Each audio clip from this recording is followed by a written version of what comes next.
Welcome, everybody, to another Fan the Flames podcast. And here at Fan the Flames, we believe that everybody has a spark, everybody has a dream, a desire, and it's our role to fan that spark into a roaring fire. And today I am joined by an amazing roaring fire, the wonderful Dr. Fatoumata Jatta, who I've known for a few years now. And whenever I see the work that she's doing, whenever we have conversations, I'm always left inspired by what she does and what she creates and what she stands for in the world. So without further ado, I'd like to welcome you onto the show. Welcome, Fatoumata. Oh, hello, Robert. Welcome. Thank you very much for that warm welcome. It made me smile from the start. Thank you. Awesome stuff. So I know that you are both a clinical psychologist and you are a transformational coach.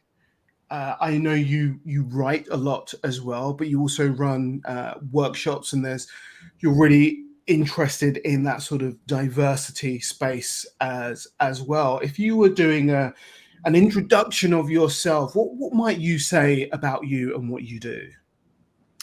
Okay, so I would say that I'm a clinical psychologist and also a life coach. I think it's, psychologist mostly, but definitely the coaching is part of me and comes into the work a lot. But yeah, so clinical psychologist, I do kind of, working with mental health problems mostly. I've ended up kind of specializing or doing a lot of work with childhood trauma, attachment difficulties. And then, so that's kind of things that lead into kind of, relationship problems, maybe even personality disorders. And then a lot of cultural competency work as well. So I did my thesis on female genital mutilation and cultural kind of factors that come into decision making for professionals. So yeah, that's kind of been very pertinent in the current climate. And been doing a lot of work with that, sort of running workshops on both FGM and cultural competency, doing teaching on that. I do research sometimes as well, trying to just, keep my hat in that because I think it's really important. And yeah, it's sort of, I'm kind of like, I'm sure I've missed something out because there's more things in there, but that's the main thing that I do. Wow. So, when I hear that, I sort of go, there's a real richness to your work, but it also feels like there's a real drive to the work that you do. And I guess my first question might be around, so how did you arrive in that space of clinical psychology with the kind of the coaching that's also part of that as well? Yeah, so I'll give you the kind of the top level stuff and then maybe the deeper stuff too. But in terms of like the top level practical, maybe how I got here was a bit of a journey for me. I started off doing a law degree, kind of really planning to become a lawyer. I was on that trajectory and sort of I think I made the mistake of going down the corporate law route, found out it wasn't for me, spent a few years kind of working, not really being sure what I was wanting to do, but had this drive, and it really was a drive to sort of do something with the majority of my day, because we spend most of our time at work, doing something that really kind of felt like a passion and would drive me. And psychology won out of all the different things that I looked at. And I had tried to get into the clinical doctorate training for, I think it was sort of 3 years in a row. I didn't get in. You only get, you get to apply once every year to 4 different institutions. Didn't get in 3 times in a row. So then I thought, okay, how else can I make my dream happen? And that was coaching. So I then looked into coaching, found Animas, which is how we met. Did the training there, and I'm really grateful that I did it, because I think it's actually one of the reasons why I did get onto the clinical psychology doctorate. After the training, I had a lot more experience in sort of that reflective thinking, that sort of space. And yeah, on my fourth attempt, I got onto the doctorate, and here I am. Nice. So Yeah. one of the things that you said there that really caught my attention was that idea of, how do I make my dream happen? And I recognize that a lot of people will have dreams or ideas, things that they want to do, and they might hit a hurdle like you did. So you hit 3 hurdles before you were able to leap that fourth one. And what was it, do you think, that enabled you to keep going with that? Well, this is what I want to do, and I'm going to keep trying until I find my way into it. It's a good question, and it links into, I said earlier I was going to go to the top level and go deeper. So it links into the deeper, actually. I had more than 3 hurdles, I would say, because it was a real emotional journey for me, moving away from law, because it was something that my family really wanted for me, my parents especially. It was all that kind of, it was a lot of that, and feeling like I was disappointing them, not living up to my full potential, Yeah, all yeah. of that stuff. But what drove me, I think, is what when I go back to when I say deeper stuff, is I think my early life experiences, my childhood, the fact that I found things, quite emotionally difficult growing up, Hmm. and had a real sense of that. And I think that's what kind of drove me to seek answers for myself. And in that, being very, very interested in humans and how we come to be who we are, what drives us, what blocks us. All of those questions I was trying to answer for myself, Yeah. and in doing that, found kind of the interest in, my interest, the thing that I'm really driven by. That's that. Yeah, I love that. I love that idea of how it feels like you were just doing uh, inquisitive, curious, that kind of reflective, seeking. Okay, so life's like this. What's that about? How's that happen? How do I respond? What's going on here? And you were asking those questions of yourself, which then allowed you to then go, how do I ask this question of humanity? And how do I work with these questions, firstly on myself? And then I guess the doorway starts to open. Oh, actually, I can work with others answering and exploring that questions or those questions as well. Yeah. What I had asked myself when I was doing the kind of, okay, if you're going to retrain in a new career, you better make this, this one work, because, otherwise everyone's going to wonder what the hell is going on, including your new parents. And my question to myself was, what would I do for free that people are willing to pay me for? Mm, And that's where I started. And I had a kind of spider diagram. And it was just, I'm always reading up about, relationships and people and why they do what they do. I'm really interested in stories. I'm really interested in helping people, transforming, something kind of, maybe destructive to something constructive, all of mm. that. And yeah, that was the driving question. I think that's why I got to where I got to. And that's a great question, isn't it? What would I do for free that people are willing to pay me for? Because if we're willing to do it for free, then it's going to be part of our system. Because you were saying there that you're always doing the reading anyway, and it's I think one of the fortunate things for me is because growing up, I wasn't a reader. It wasn't my thing. I wasn't an academic.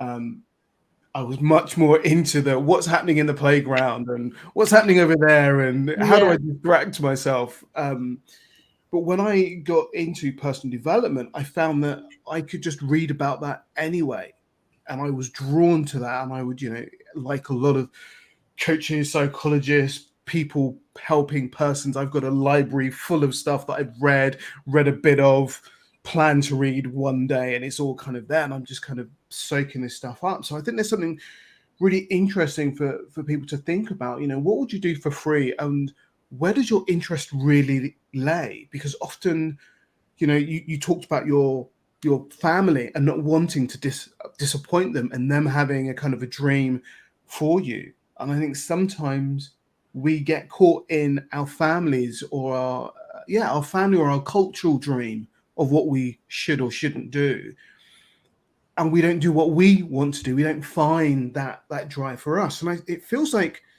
that, and this is pure projection here, it feels like that was a brave move to go, do you know what, I'm not going to do law. I'm going to find something else. I'm going to spend some time exploring what that something else might be. Yeah, it's an interesting question. Is it brave, or is it just that I was propelled into something or compelled into something? Because that's kind of how it feels for me. Um, I often really feel like that this is kind of what I was meant to do. And that's a complicated question because it comes from, again, difficulties that I had in childhood. So it's sort of like, well, without those difficulties, would I have had space to feel propelled to do more than this? But in the end, everybody can ask themselves those questions about their passions. What really is compelling this? Where's it coming from? But yeah, it was maybe brave in many ways. It definitely, when I look back, I'm very proud of how I managed that, because at the time I didn't know it was going to work out. I didn't know I was going to have this career that I would be really happy with. It was really a gamble. And it was a gamble for many years because training is so long, and I worked for free as an assistant psychologist in my kind of late 20s when my lawyer friends were making a lot of money, all of that stuff. So in some ways it was brave, in other ways it was, just kind of my DNA or whatever it is that's kind of guiding me. And I think another inspiration, on the one hand, it was my family kind of sort of saying, go down this route. And I had to really sort of, I guess, go for what I wanted. But on the other hand, it was also their passion. My dad's very passionate about his work. I saw that growing up. And I think it was also wanting that for myself. And maybe if I hadn't seen that, I wouldn't know that it was, something you could aspire to. Yeah, that's really interesting. That idea of what do we see when we grow up? What's around us that allows us to recognize that these things are possible. That it's possible to do something that you're passionate about, and for that to be your job. But one of the things that I think about as a parent is, how do I show up about my work that allows my son to make choices about his work in a way that allows him to do the work that he's passionate about, that he loves. So it's not just a job that you go to, you do, and you leave.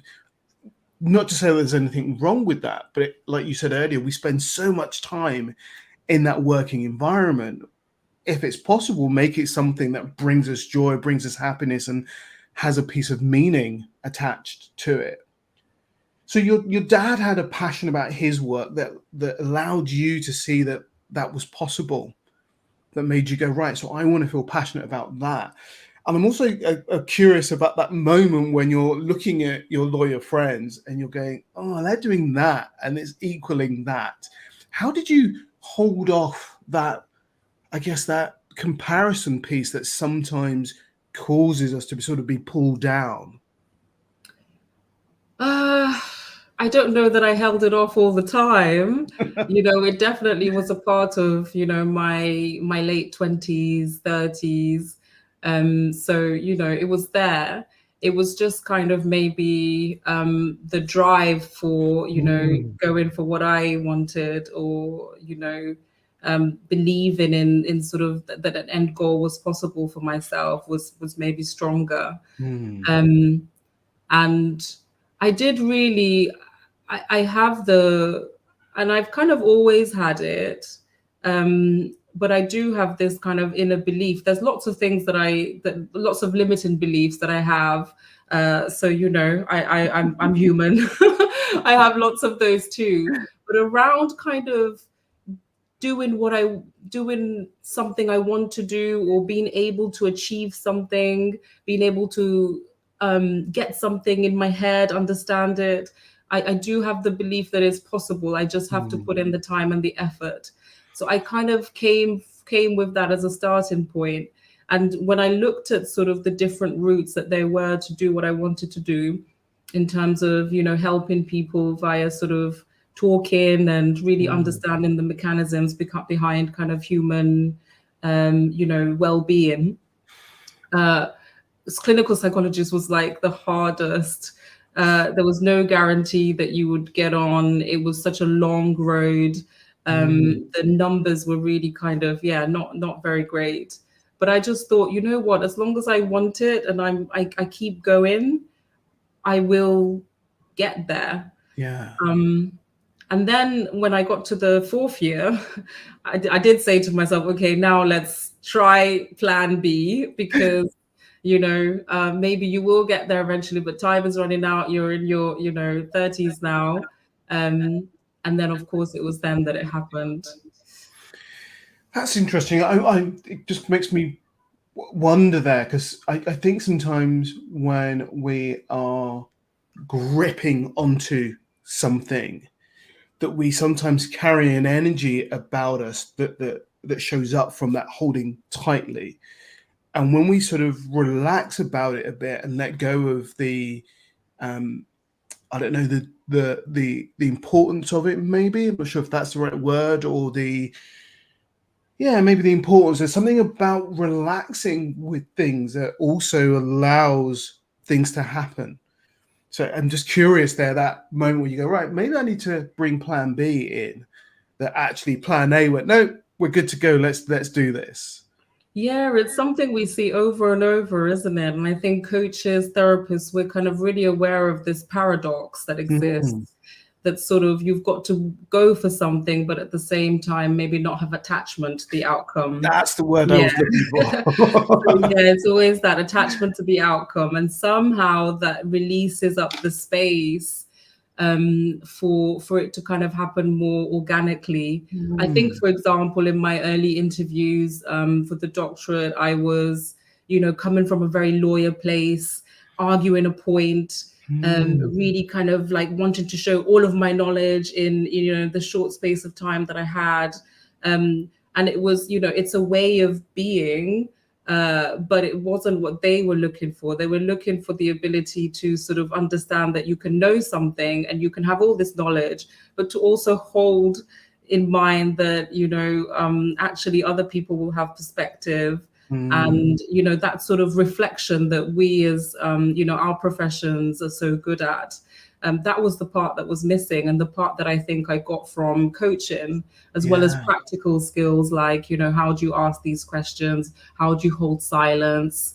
And also all that internal stuff of, what are you bringing to this process that might be impacting the work, which I don't think I had, I maybe had some blind spots around that, which takes you back to, I mean, it's a cliche and I don't know how true it is, but that sort of idea that maybe these things happen also when you're ready.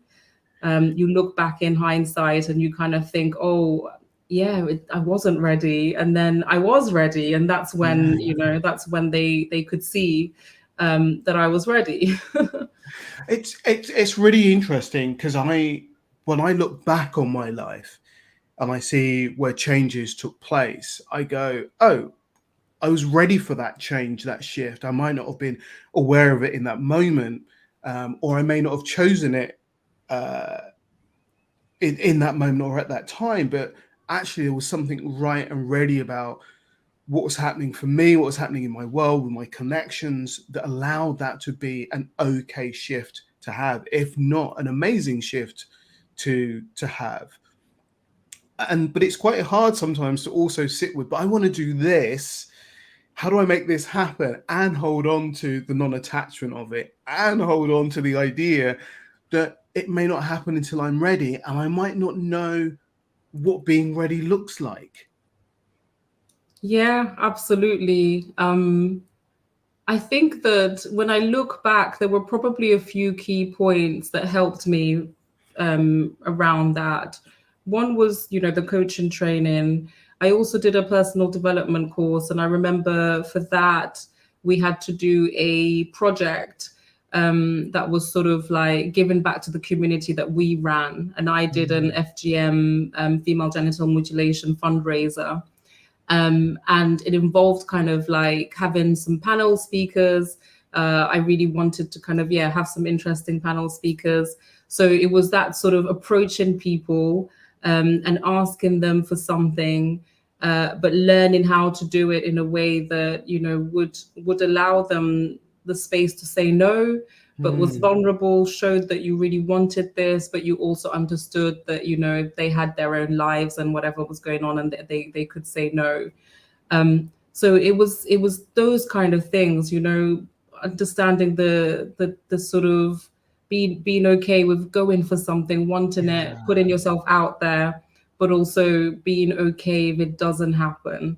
And I think that's where sort of plan B, plan C is really helpful, because it just gives you that space to think, okay, I can go for this. And, I always felt like if I could look back maybe towards the end of my life and feel like I did try, I really did try to get what I wanted, but it didn't work out. That would be a different feeling for me than I didn't try. I wish I had. Yeah, yeah, that regret point. I talk so often about this in the work that I do about, how will we feel if we never attempt to do the things that we really want to do, that sit there as ideas and thoughts for us, but we go, whatever limiting belief that comes along that knocks on the door at that time, or whatever sort of external boundary that appears that stops us from making that effort, from trying, from giving it a go, from seeing what's possible. How do we feel at the end of the day when we look back and we go, well, I didn't actually try that thing, so I've got no idea whether I'd been good or not at that. And it feels like part of your exploration that enabled that fourth year to be that kind of success point was that self-inquiry, that that the coaching, the personal development, the working with FGM and looking at how do I support and help that. It feels like that opened a kind of a gateway to something else. Perhaps we might talk about it as a different energy or a different power or a different arrival of self that allowed those things to then open up and happen. Yeah, and when I look back, it's sort of like just so many little medium steps, some big steps along the way as well. But actually, it's all these little steps from, I don't know, reaching out to that first friend who has already done the thing that you want to do. And, you're asking them, okay, well, what was your journey like? Or, putting out feelers on your Facebook feed to see whether, anyone wants to practice, allow you to practice your coaching with them, to, taking on a job that's unpaid, to just kind of telling people that you're doing this. And, if they hear of any opportunities, let you know, to making that application, not knowing, how it's going to go, all of that. What I found that, that's also interesting is that there were all these little steps that I could have taken in my law career, and I kept kind of thinking, why can't I do it? Why am I not doing it? I've done pretty well. I've got to a good university. I got an interview for this. Like, I remember I had an interview for something and I didn't check my emails, and then I missed it, and it was like a city firm, just like all that. What's going on here? Like, why am I procrastinating? What's wrong with me? And that was quite, it's not, you're not very motivated when you're telling yourself things like that. And that's why I made that switch to kind of, okay, maybe I'm not passionate about this enough. Let's try Mm. something that, will actually drive me. And I don't know, maybe I just needed that as well, that kick up the arse. But it's something that, I say to clients and patients a lot, actually, maybe you've got to find the right thing, the right environment, the right Yeah. people. Maybe that's why you don't care enough. Yeah. And I think the environment is so key. I sort of, when I moved on from Animus, one of the things that I wondered, and which was one of my big concerns, was, well, how do I have a team? Because I thrive working with others.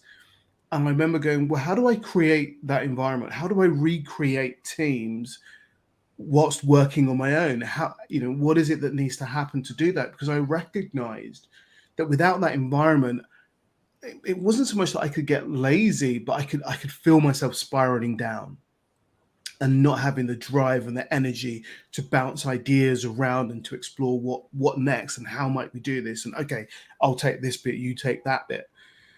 And so I had to recreate that environment and find creative ways to reproduce that. And I recognized that that was a real key for me. And Yeah.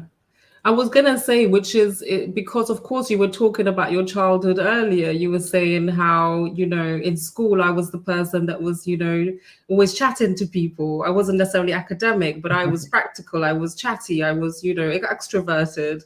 It's all of that, actually, really figuring out who you are, going back to the mm, things that kind of like, you know, drove you, not trying to force ourselves to be, a square peg in a round hole, but actually understanding that, there's a place for the square peg or there's a place for the round hole. You just need to find, your corner or your thing. But that does, it sounds so simple, but actually it's really about self-esteem. It's about self-belief. It's about kind of mm, really valuing, ourselves, what we like, dislike, not judging, not comparing. And that's, mm. for a human brain, that's very difficult. Yeah. Yeah. The not comparing. I that's a daily one for me. Just to go, hey, you don't need to do that. It's okay. You're doing okay. And I'm reminding myself of that. And I think, that's part of it as well. Reminding ourselves that we're doing okay. Reminding ourselves where we've come to on whichever journey we're on, and looking back and going, look at the journey, and not just comparing to where other people are, because they've had their own journey, and they've also had their own challenges that we may not be aware of. I think that's, especially in a social media driven world, we see the best of people, not everybody and not always, but often we see the best of people. So we kind of go, what, that must be what their life must be like. How do I get my life to be the best all the time and not have the ebbs and flows that comes from being human? Yeah, absolutely. It's a big one. I think as a therapist, certainly, it's maybe one of the, I would, as cheesy as it sounds, I think of it as one of the privileges of our job, is you see all kinds of people from all walks of Mm, life, sharing kind of similar insecurities, similar fears, having their own struggles. And then you really do realize, we're just like an outer shell that we see. The inside, is for everybody is the same. It's blood, it's mm, sweat, it's tears, it's humanness. There's mm. also lots of great things as well, but Yeah. nobody escapes the struggle. Like it's a fallacy to think that that's possible. It's maybe there are various degrees, but nobody escapes being insecure at times or having things go wrong. Mm, Maybe you've had, it's almost like luck is a concept that's interesting because yes, we definitely do make our own luck. We have to be in the game to win it. It's mm, just a fact. But at the same time, there are all these variables that we cannot control. Like, I don't know, somebody getting sick or we getting sick, or a car accident, or just all these things that we Yeah. cannot control that happen to everybody. Yeah. And then we get into that space of, life happens. How do we respond to life happening? How do we make the best of, or do the learning from, or the inquiry with life happening, and still hold where we want to go in mind, so we can keep moving towards that, even if we're being pushed and pulled in different directions, whilst at the same time going, is that still my passion? Is that still the thing that I'm going to do? And if so, allowing it to pull you towards it. Yeah, I think that there's a analogy, I suppose, of in quite a bit of therapy. Sort of, I'm thinking of sort of acceptance and commitment therapy in particular, Mm, which is a therapy that's totally based on that idea. How can you accept the things that kind of get in the way, the things that feel difficult, like difficult experiences, bad luck, but also your own negative thoughts and feelings, fears, mm, insecurities, that voice that will sort of say, "Oh, I told you so, why did you even bother trying? Oh, here you go again, like you can't do this, blah, blah, blah." Accepting that that's part of it. You can't really escape that, and trying to get rid of that stuff before you go on to what you want to do is a bit of a losing game, mm. because then all of your energy is spent on what you don't want. And actually, one of the tricks is accepting what you don't want and focusing on what you do want, and just Yeah. that paradox again, holding those in mind together. Yeah. That's really interesting, because I sometimes see people working really hard on what I would term quieting the voices. And I say, well, actually allow them to be there, because you can kind of listen to what they're saying, but not take it on, and choose to where you want to go and what you want to do, and keep moving in that direction. Because sometimes when we shut things out, we're not just shutting those things out, we're shutting lots of other things out as well. It's a bit like when we put up a barrier because we've been hurt. So we go, right, I'm not going to allow that to happen to me again. So you put up a barrier. It then stops love from entering in, or light from entering in. And that whole idea of, that the cracks is where the light comes in, and all of that sort of thinking. But as humans, sometimes it can be really difficult to hold on to that piece that doesn't feel so good, while striving for what brings us joy and pleasure. Absolutely. And that's why childhood trauma is such a passion of mine, Mm. because we all struggle with negative thoughts now and then to varying degrees. But people with difficult childhood experiences will struggle even more with that. Mm. And you don't choose your childhood, you don't choose the circumstances. The analogy I say to people is kind of like a plant, that's growing. It needs air, it needs oxygen, water, sunlight, humidity, the right humidity levels for, and each plant will need a certain Mm. different mix of that. Humans are kind of the same. Each child comes with a particular temperament, particular physical needs, emotional needs. There's a kind of general thing that we all need, but then there are individual differences.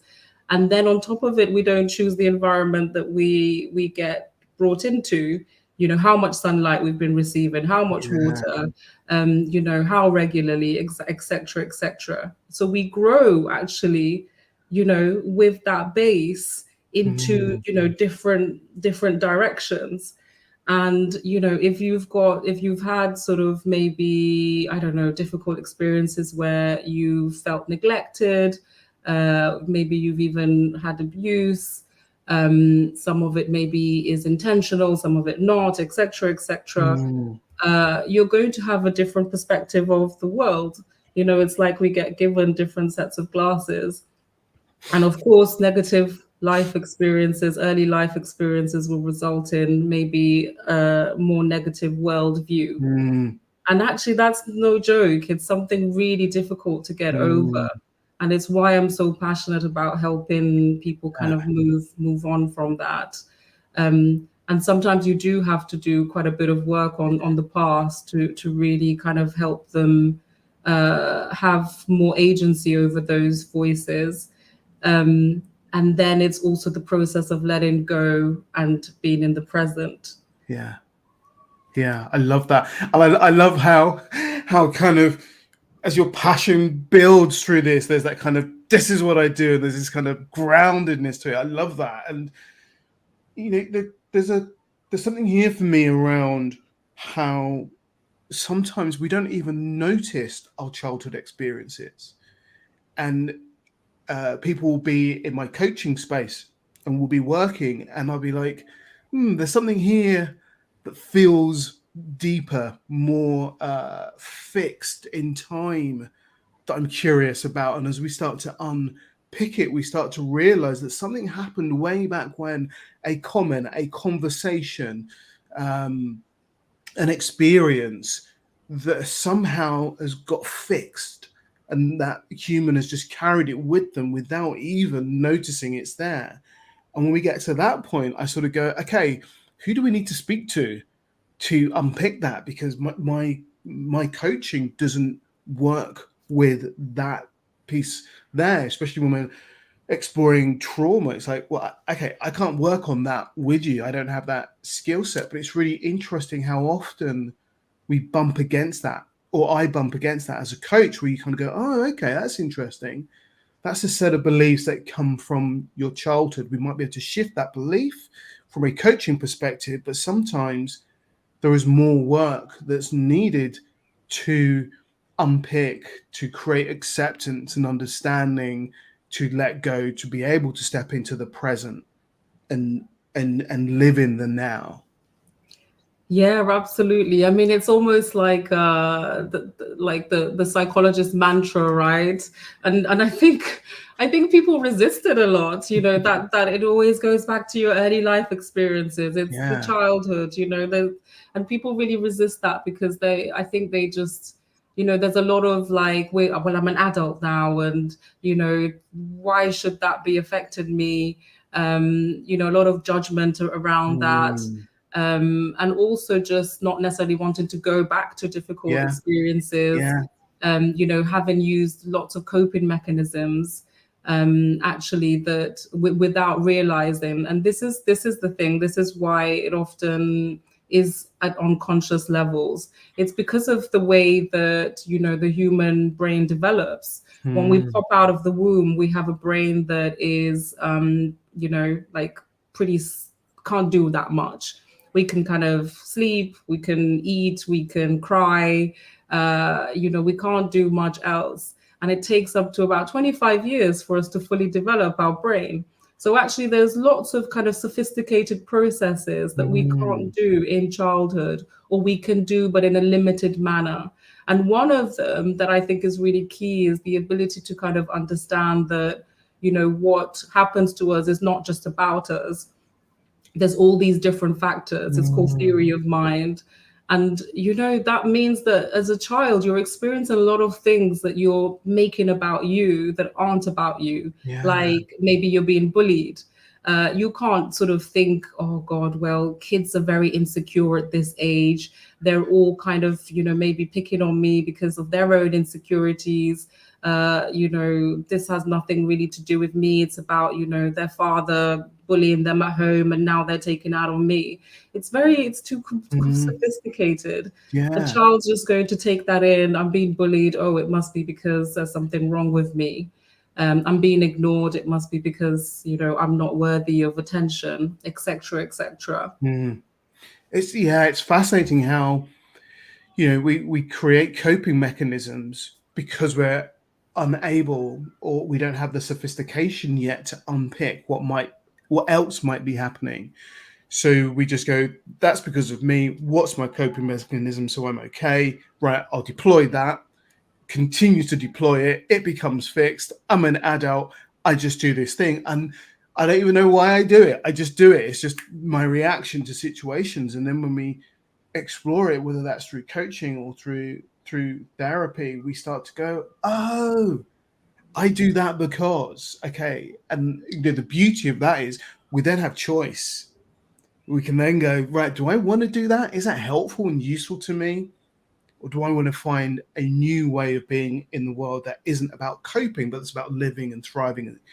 Yeah, I always say to people is kind of moving away from survival mechanisms to thriving mechanisms. Mm, Um, and uh, of course, in the coaching space, a lot of the time people are able to change when they want to change. Like having had that awareness, the change kind of then can come with support.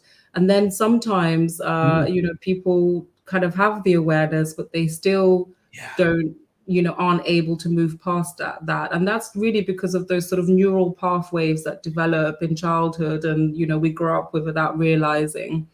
And so, yeah, that's why I do a lot of work with schema therapy specifically mm, that is kind of developed for those kind of difficulties.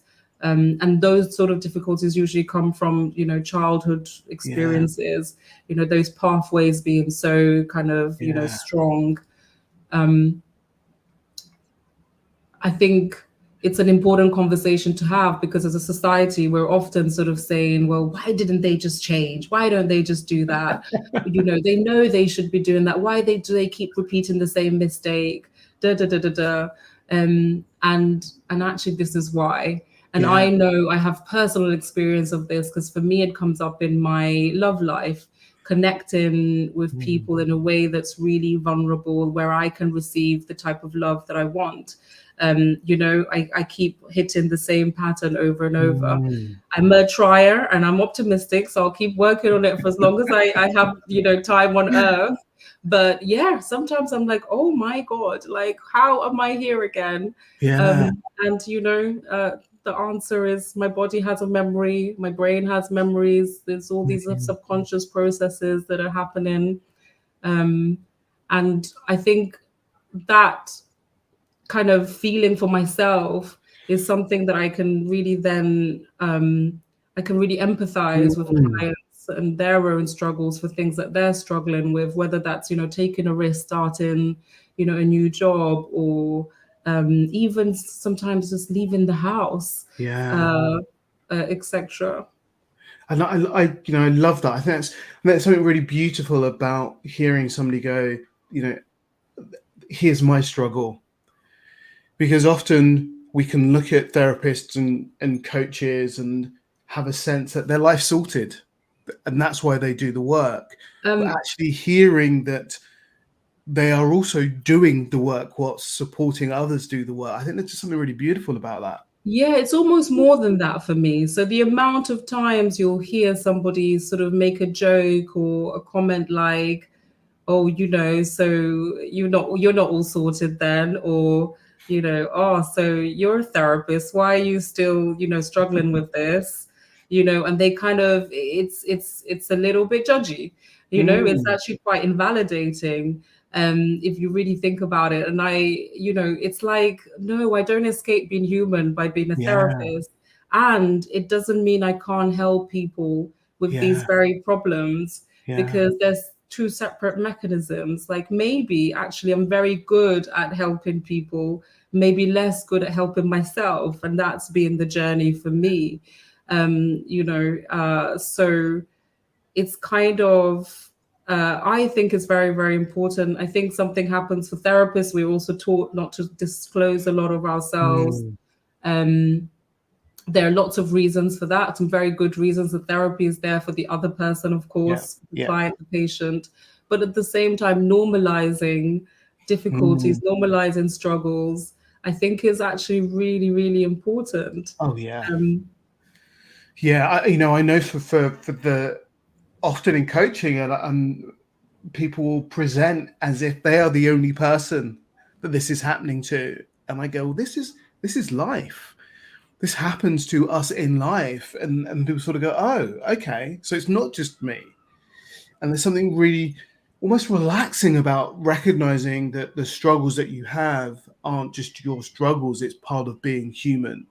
It's yeah. what we experience. I think there's something it just calms the whole nervous system when we hear that. And you said there about the body has a memory, and that's part of some of the work that I do about, what are the stories that are locked in our body that we can release, let go of, but also work with and use to propel us forward as opposed to hold us back. Because there are times when I'll go to do something and my body will be like, no, I don't want to play this game. I'll be like, what's that? What's that memory that I don't hold in my mind, but my body holds, that it's bringing into this situation and causing a resistance or a tension to exist.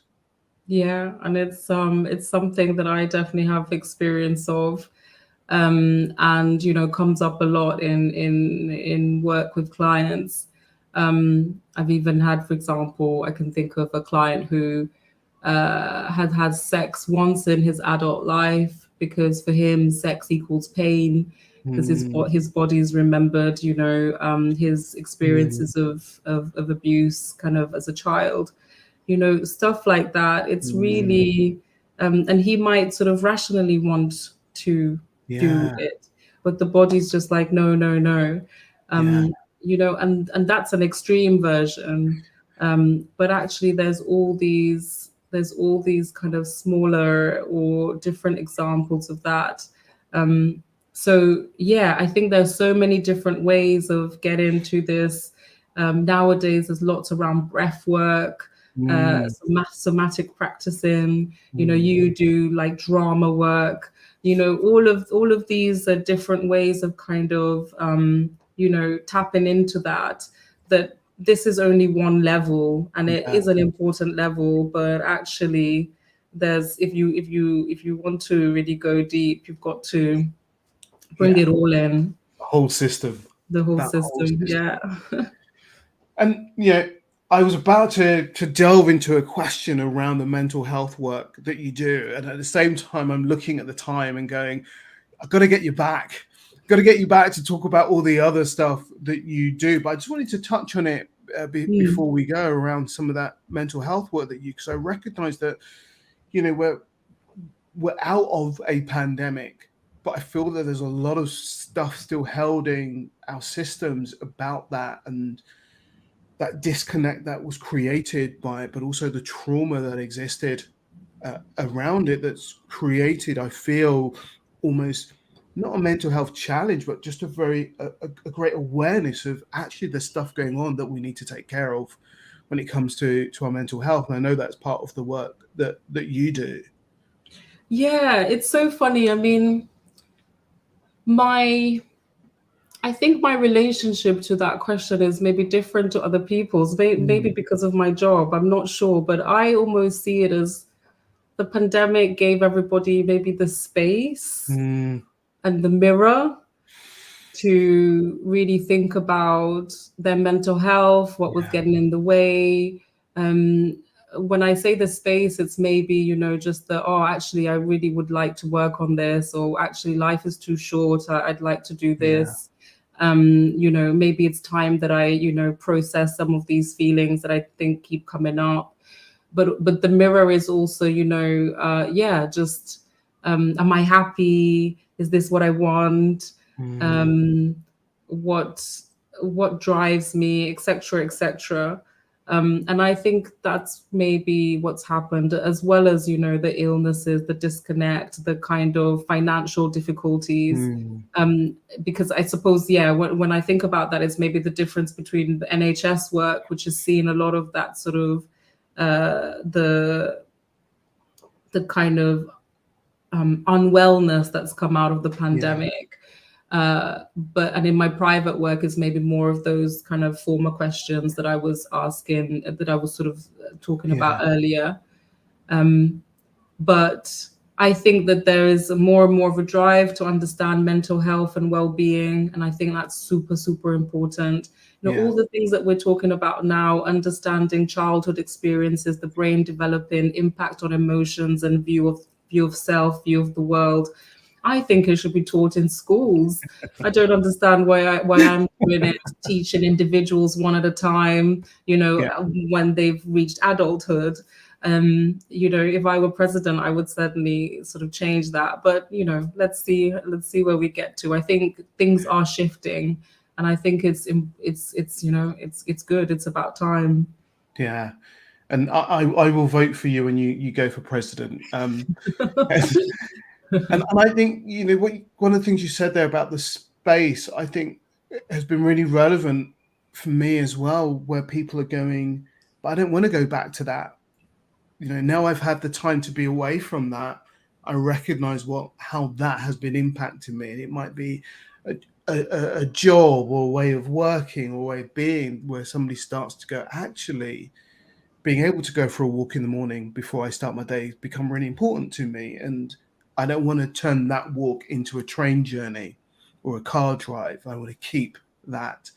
And I know a lot of people chose not to go back to work because they were like, actually, I want to do something else. And it gave people the opportunity to explore what that something else might be, which I think has been really interesting, which sort of creates that paradox. I think we talked a lot about paradox today of where things are a challenge, but they also create a space to explore. Yeah. And that's, I guess the ultimate outcome for therapy, I suppose, or maybe even coaching. It's that kind of, okay, this is uncomfortable, but from this emerges, something else.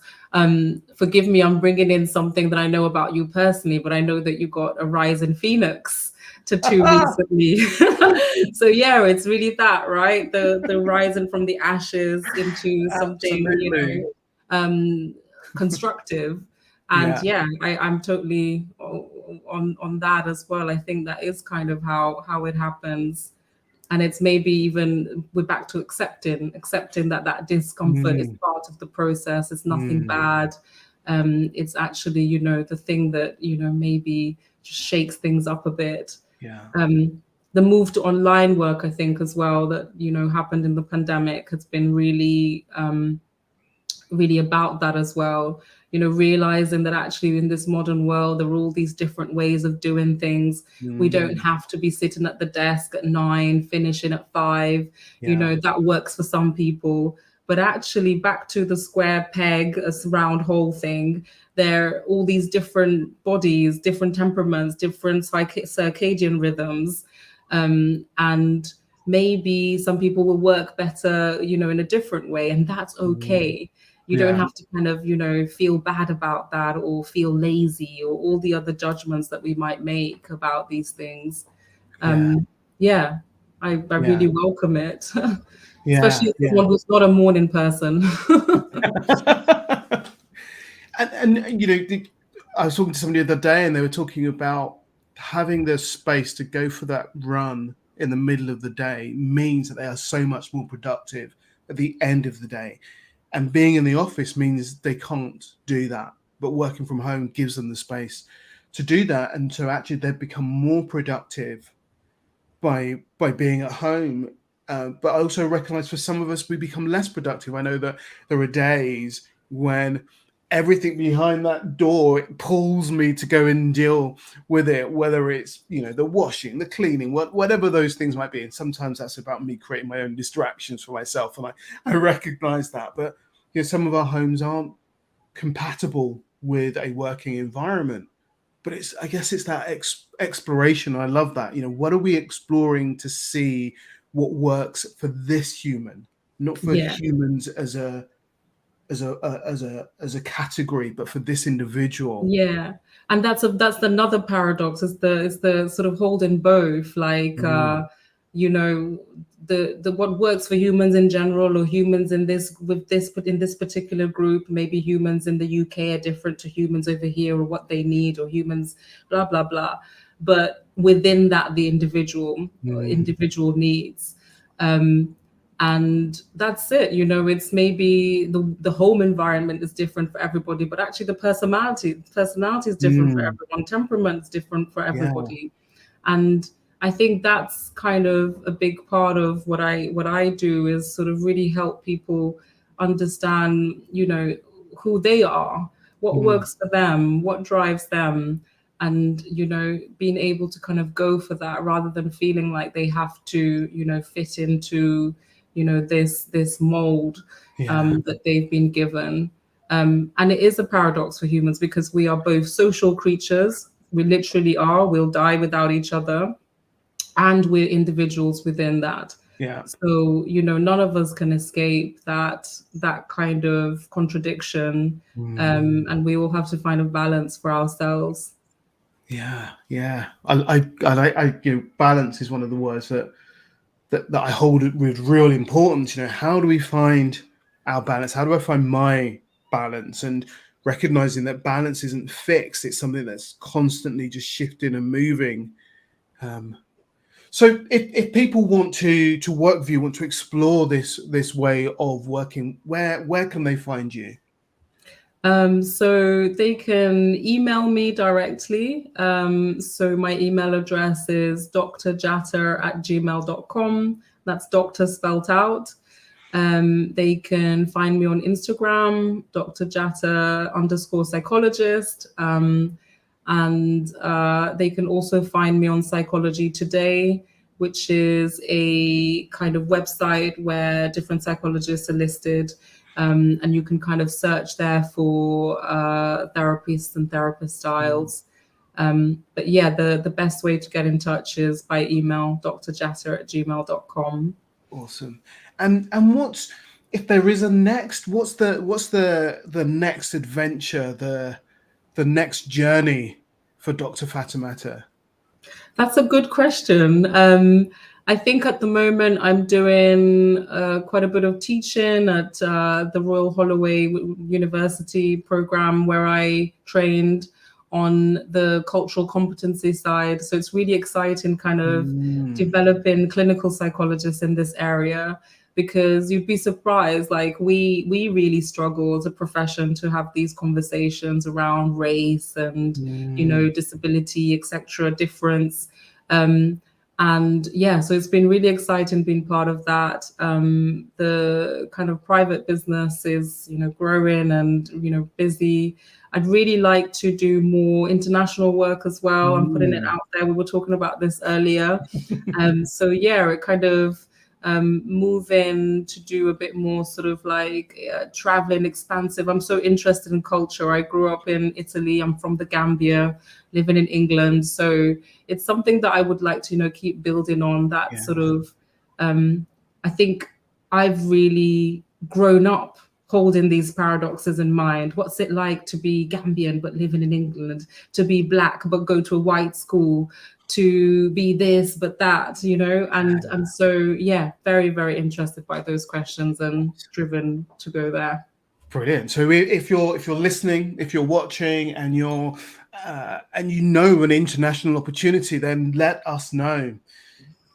It's always a real pleasure having these conversations with you, and I always leave with a sense of, I guess, wondering of what's possible and what's out there, whilst at the same time a sort of an inner reflection of, so how am I showing up in relationship to what we've spoken about, and where might I make a nudge or a shift or a turn? So I can only thank you for joining us, and I'm sure that people listening and watching would have gotten so much out of spending this time with us. So thank you so much for joining us on this show today, Fatoumata. Thank you, Robert. I always have such a great time talking to you, and you are one of my inspirations. So thank you very much. Thank you. Thank you. So if you're listening, if you're watching, if you've got an idea, a thought, a comment, then please do let us know. Get in contact. Remember, at Fan the Flames, we're here to turn that spark into a roaring fire. Thank you all so much for listening.